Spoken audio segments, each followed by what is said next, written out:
السلام عليكم ورحمة الله وصلى الله على نبيه الكريم. اليوم لين نعدلوا l'étude du mouvement d'un satellite. Un satellite qui tourne autour de la Terre. نبغوا نعرفوا son mouvement. شنو هي le mouvement, شنو هو sa trajectoire.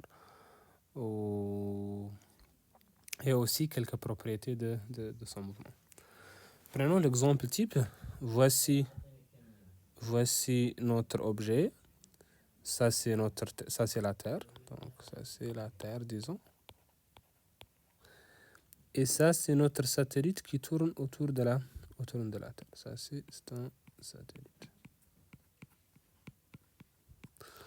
Alors, on va noter la distance de le centre de la Terre jusqu'à le centre de la Terre. On va noter ça petit r. On appelle ça le rayon de l'orbite. Et on va noter la distance de la surface de la Terre jusqu'à le satellite. On va noter ça h. On appelle ça l'altitude. L'altitude, c'est la distance entre la surface de la Terre jusqu'à le satellite. Alors que le rayon de l'orbite, c'est la distance entre le centre de la Terre et le centre du satellite. Donc ça, c'est la différence entre petit r et h. Il y a bien sûr une relation entre petit r et grand h. Donc si on va appeler le rayon de la Terre grand R, c'est très clair que petit r, ce n'est que grand R plus h. Parce que petit r, c'est du centre jusqu'à le centre. Donc, du centre jusqu'à la surface, c'est grand R. Et de la surface jusqu'à l'autre centre, c'est h. Donc, ça, c'est la relation entre petit r et grand h. Donc, le satellite, il est en train de tourner autour de la Terre. Il est soumis à une seule force. Cette force, ce n'est que l'attraction terrestre. C'est la force exercée par la Terre, c'est le satellite. La Terre تحاول تنطرد le satellite شوارع, donc il est appliqué une force. Cette force, on va le noter F, c'est la surface exercée par la Terre sur notre satellite.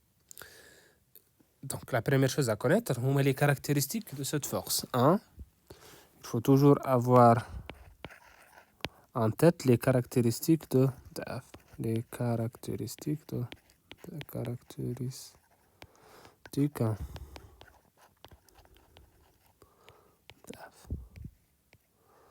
Donc F, c'est la force exercée par la Terre sur le satellite.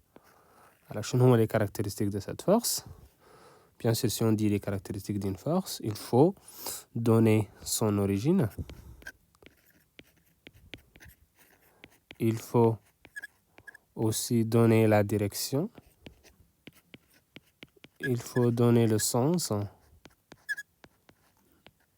Et finalement, il faut donner sa norme. Donc, sens.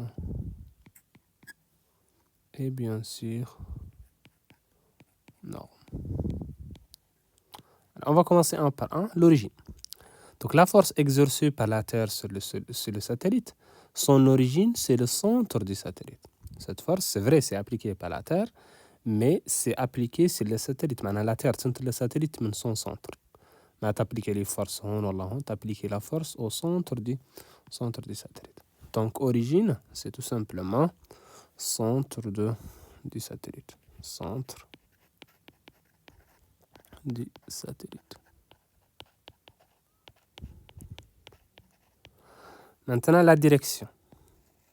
La direction, cette force, quelle que soit la position du satellite, supposons que le satellite a la position, cette force est toujours dirigée le centre du satellite vers le centre de la Terre. Donc, quelle que soit, ça c'est la force exercée par la Terre sur S. Il y a par exemple le satellite A ici, par exemple, parce qu'il est en train de tourner autour de. Donc, dans ce cas-là, la force est toujours dirigée le centre du satellite vers, ça c'est la force exercée par la Terre. Donc, on peut dire que c'est une force centripète. Centripète, c'est-à-dire une force qui est dirigée du centre du satellite vers le centre de la Terre. Donc, direction, c'est... On peut dire centripète ou normal. Je préfère dire que c'est normal. Parce que la normale, c'est le vecteur qui est toujours dirigé du centre du satellite vers le centre de la Terre.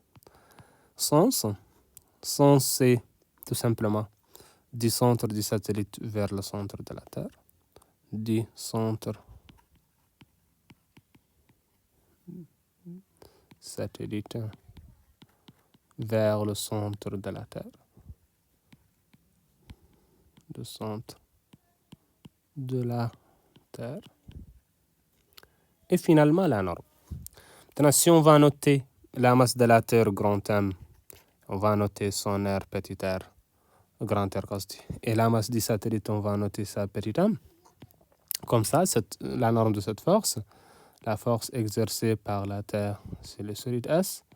Sa norme, comme vous le savez, donc c'est G, masse de la Terre, masse du satellite en tout cas, la masse de la Terre, peu importe, qu'on doit diviser par la distance entre le centre de la Terre et le centre du satellite, il est au petit r au carré.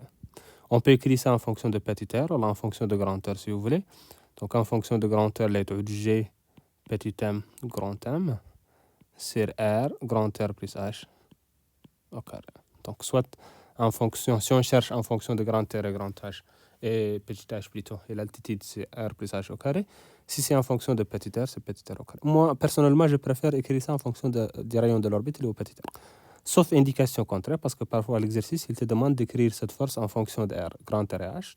Tu es obligé d'écrire ça en fonction de grand R et H. Donc ça, c'est les caractéristiques de cette force. Et bien sûr, vous savez que pour étudier le mouvement d'un objet, il faut toujours essayer d'appliquer la RFT. Maintenant, si on va appliquer la RFT, je te dis la RFT, tu dis la somme des forces est égale à 1. Le satellite, il n'est soumis qu'à la force de traction terrestre. منجليجين دي frottement, منجليجين حالة نفهم objet آخر exercer une force d'interaction. C'est seulement, on suppose que le satellite n'est soumis qu'à cette seule force liée à la force de traction terrestre. تقول لي وين هو le poids؟ هذه هي اللي نقال le poids. La force de traction terrestre, c'est le poids. La force اللي تأثير بها la Terre les objets هي tout simplement le poids. Sauf que هون ما نسموها le poids، عاد عندها مفهوم أشمل من le poids، عاد نقالها la force d'attraction. Donc, on a une seule force, qui est la force d'attraction. On va dire que Ft sur S, la force d'attraction terrestre, est égale à m fois l'accélération. Et l'étape suivante, bien sûr, c'est les projections. Donc, l'étape suivante, c'est les projections.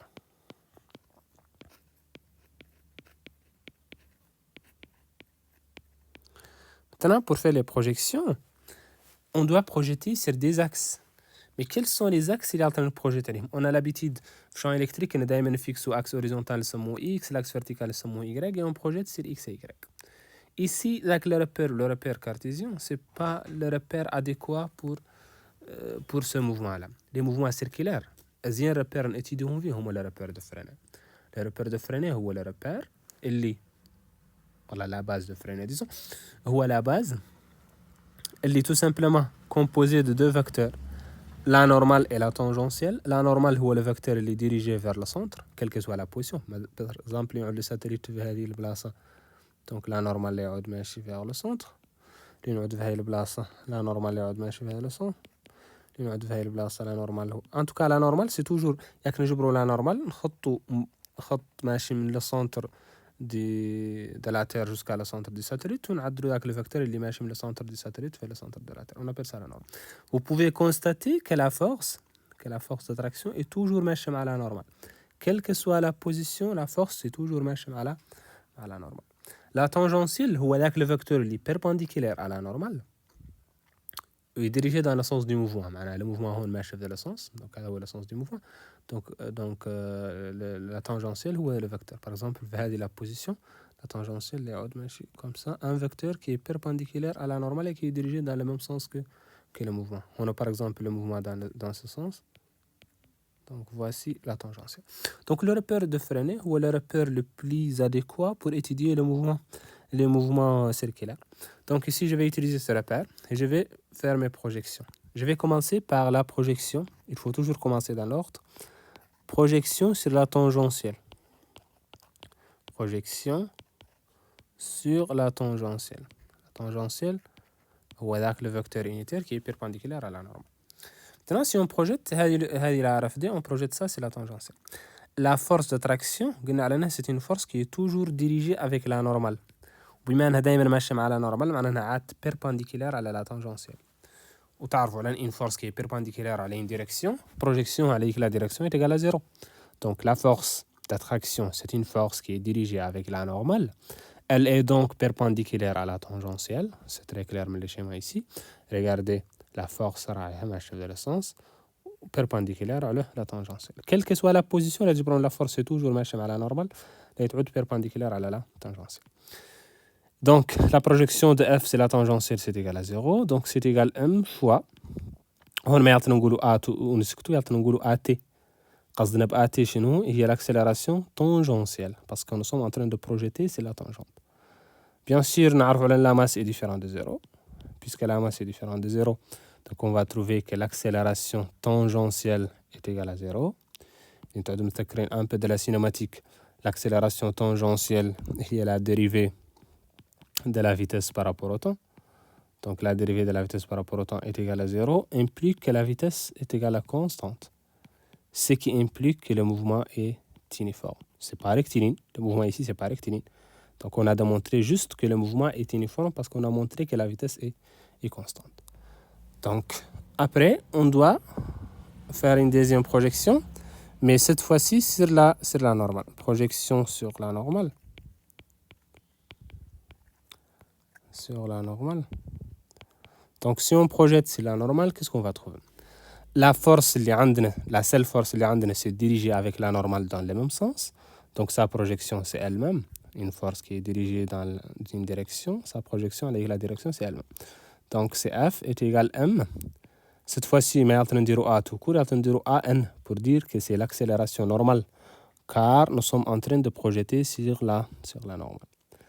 Donc, et vous savez que l'accélération normale, si vous vous rappelez un peu de la cinématique, l'accélération normale, il y a la vitesse au carré divisée par le rayon de l'orbite. Alors, petit r, mais grand R. Le rayon de l'orbite ou petit r.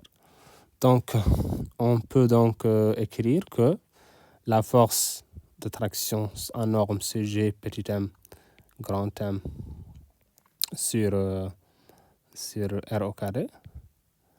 Donc, on dit petit m c'est masse du satellite ou la masse de la Terre? Bien sûr, c'est la masse du satellite, parce que c'est le satellite qui est en mouvement. Nous sommes en train d'étudier le mouvement du satellite, ce n'est pas le mouvement de la Terre. Donc, la masse, c'est la masse du satellite. L'accélération, c'est l'accélération du satellite. Et la vitesse qu'on a montré que c'est constante, c'est la vitesse du satellite.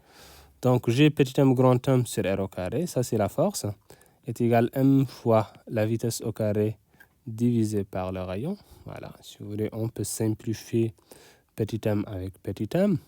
On peut simplifier واحدة من la R مع واحدة من la R. Et comme ça, on va se trouver avec V au carré est égal à G grand M sur petit r. Ok. Donc, on peut tirer donc petit r, le rayon de l'orbite, c'est égal à quoi? Il suffit de faire un produit en croix. Petit r fois V au carré égale Gm fois 1, c'est-à-dire que petit r égale à Gm sur la vitesse au carré. Donc, petit r égale Gm sur V au carré. G, c'est une constante. Valeur à marouf, 6,67 fois 10 à la puissance moins 11. Masse de la Terre, c'est une constante. Valeur, c'est à peu près 5,97 fois 10 à la puissance 24. La vitesse, montrée une constante. Donc, la vitesse est égale à une constante. On ne sait pas à quoi est égale sa valeur, mais on sait que c'est constante parce que vous projetez la tangente, je vois une constante. Donc, c'est-à-dire que la conclusion chenille, le rayon est constante. Maintenant, la ligne de la rayon de l'orbite constante, la seule trajectoire, la seule figure, disons, géométrique qui les rayons vie constante, c'est le cercle. Maintenant, la trajectoire est circulaire. Cette trajectoire est circulaire. Donc, la conclusion finale, c'est quoi? La conclusion finale, que le mouvement du satellite, c'est un mouvement. Le mouvement est donc un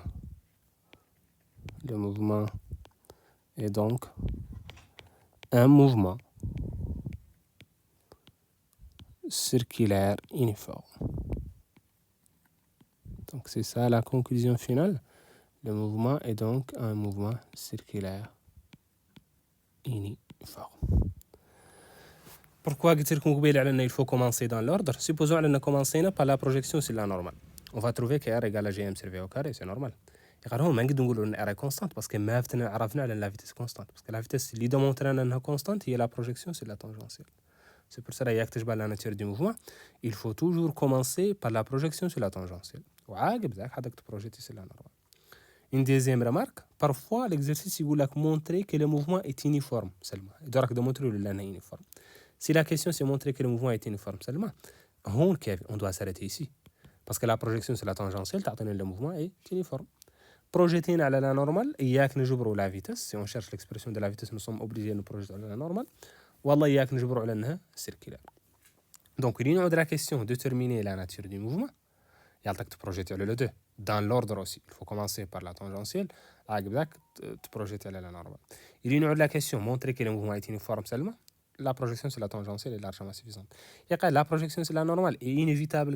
Même si il y a que démontrer que le mouvement est uniforme. Il y a que l'expression de la vitesse. Parce que on a un V au carré égale Gm sur R, c'est-à-dire que V c'est racine de Gm sur R.